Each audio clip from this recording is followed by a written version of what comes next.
Magandang araw sa inyo lahat mga amigo, and welcome muli sa aking panibagong video. As usual mga amigo, pasensya na, ako'y lulubog, lilitaw. So ngayon mga amigo, si-share ko sa inyo yung ginagawa kong setup, no? Yung connection, kung paano mag-additional sub, lakas ng sub or base, no? At paano lumilaw or lumakas ang mid. Pwede na! So yun yung topic natin for today mga amigo. Bago yan, shoutout sa lahat ng solid amigo ko dyan, no? Kahit minsan ako mag-upload, lagi pa rin kayo nandyan, no? Sumusuporta. Hindi ko kayo may isa-isa mga amigo, pero maraming salamat. So, paano mga amigo? Proceed na tayo sa connections. Stay tuned. So, ito yung setup ko mga amigo. From mixer, going to equalizer, no? 231. Then, from equalizer to crossover. Three-way setup tayo mga amigo, no? So, magsisimula tayo sa low. Out ng low, no? Channel 1 and channel 2. Going to input ng VBA maximizer. Okay? Tapos yung mid naman, yung vocal, out ng crossover, going to input ng equalizer ulit mga amigo. 215. Okay? Tapos, yung high nito, no? Yung para sa Twitter mga amigo, out ng crossover, papuntang diretso ng integrated amplifier. So, gagamitin kong amplifier mga amigo, power amplifier para sa mid is si Ace LX20. And for sub naman mga amigo, si Ace 402N. No? So, si Ace LX20 mga amigo, apat yung speaker na gagamitin ko na Crown D15. So, naka-parallel connection mga amigo, no? So, ganun din dito sa integrated amplifier, no? Naka-parallel connection din yung apat na tweeter, no? Loaded ng BCS 300. So, para mas maintindihan yung mga amigo yung ginawa kong, yung pinaliwanag kong setup, no? Papakita ko sa inyo sa likod kung paano yung connections. Simulan na tayo sa connections mga amigo.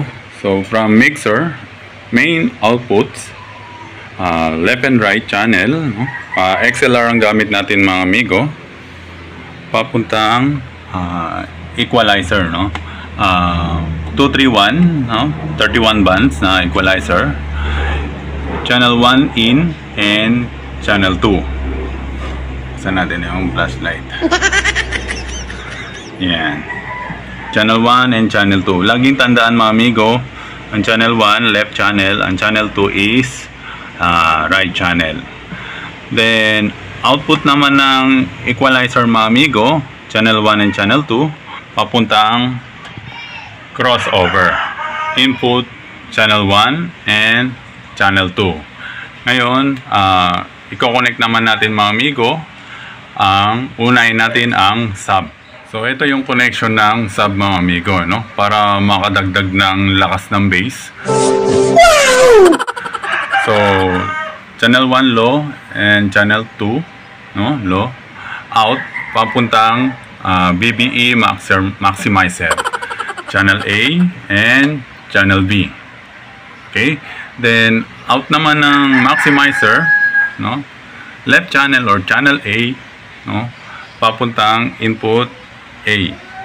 Ganon din ang output ng channel B or right channel, no? Papuntang input B. So, si Ace 402N, ito yung gagamitin natin for sub. Ngayon, tatanggalin ko muna pansamantala yung connection nitong sa sub para hindi kayo malito. Ang mid naman ang i-connect ko. Ito naman ang connection ng mid mga amigo, no? Pampalinaw at lakas ng vocal. Sana all. So, from crossover ulit tayo mga amigo. So, mid naman, no? Naka 3-way setup pala to si crossover mga amigo, no? So sa mid naman mga amigo, no? Yung gitna, channel 1 and channel 2 papuntang input ng equalizer, no? So 215, 15 bands mga amigo. So ito, no? Input, yan, channel 1 and channel 2, no? Tapos yung output naman, output ng channel 1 and channel 2 papuntang input ng Ace LX20. So si Ace LX20 mga amigo, gagamitin natin for mid, input A and B. So hindi kayo malilito mga amigo, lagi nyong isipin, no? Lagi nyong ilagay sa isip nyo ang input B or channel B, no? Yun yung right channel. Ayan, may indicator na red. Yung input A or channel A, yun yung left channel. So ngayon mga amigo, yung para sa high sa Twitter natin, from crossover. So ito yung gagamitin natin na integrated amplifier mga amigo. So ito mga amigo, no? So i-connect na lang natin diretso yan dito sa crossover, no? Channel 2 and channel 1. So yan lang yun yung connection na ginagawa ko mga amigo, pangdagdag sub or bass at saka panglinaw ng vocal, no? So punta naman tayo sa harap. So sa speaker connection mga amigo, no, yung pinaliwanag ko kanina na ginawa kong parallel connection para mas malinaw sa inyo, no, i-explain ko lang. So ito si sub, no, naka-stereo yan, 8 ohms lang, no, left and right na naka-connect kay ita-drive ni MA402N. Ngayon, ito namang for mid natin, si Ace LX20 magdadala. So ito yung sinasabi kong parallel connection, no? Si left channel or channel A ni Ace LX20 naka-connect dito, mid, naka-parallel tong isa, no? Ayan mga amigo. So yung right channel naman o channel B naka-connect dito, no? Naka-parallel sa isang speaker ulit. So same with high mga amigo, no? Para sa Twitter, no? Sa channel A naman ng integrated amplifier, connect dito, no? Naka-parallel yung isa. Yan. So ganun din sa channel B, naka-parallel din yung isa pang Twitter. So naka 4 ohms load tayo mga amigo, no? Left and right. So yan mga amigo, sana mas naintindihan nyo. Punta na tayo sa pinakaabangan mga amigo, no? What the fuck? No? Sound test. So stay tuned. A few minutes later. Okay mga amigo, so eto na, naka-ready na yung mga amplifiers at saka processors natin, no? Naka-on na. So sound check na tayo, no? So yung apat na midahin natin at saka RCF box. So big shoutout kay Boss Lodi, DJ Christian Naive. Pahiram ulit Boss Lodi ng ng remix mo. So ito yung i-play natin, no? Magic Carpet. Play na natin. Yan. So yun. So ayan mga amigo, sa bass naka-out pa yan.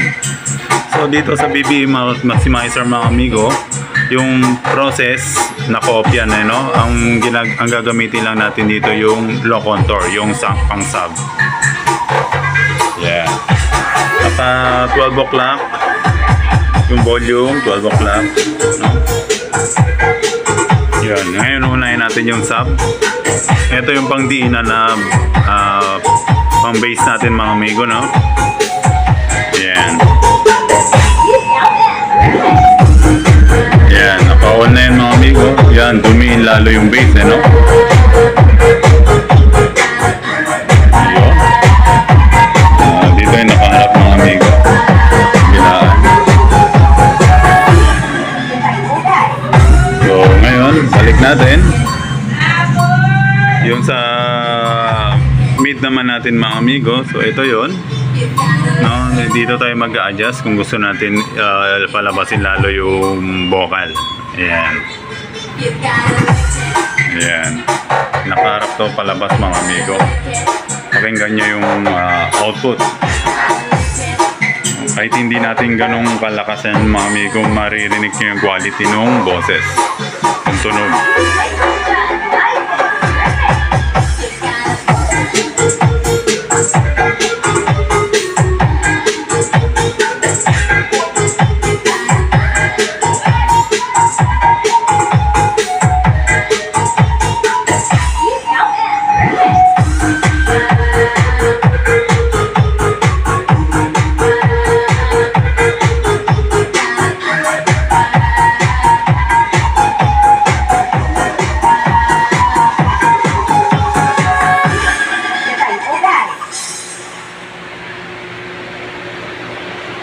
Ayun, natapos na ata mga amigo. So, off ko lang yung volume mga amigo para hindi ako mag-copyright. So, pang supporta natin yan kay Boss Lodi. Huwag natin i-skip yung ads, no? So, muli, maraming salamat sa panonood mga amigo. Sana may napulot na naman kayong panibagong aral sa pagse-setup, no? So, hanggang dito na lang mga amigo. Maraming salamat.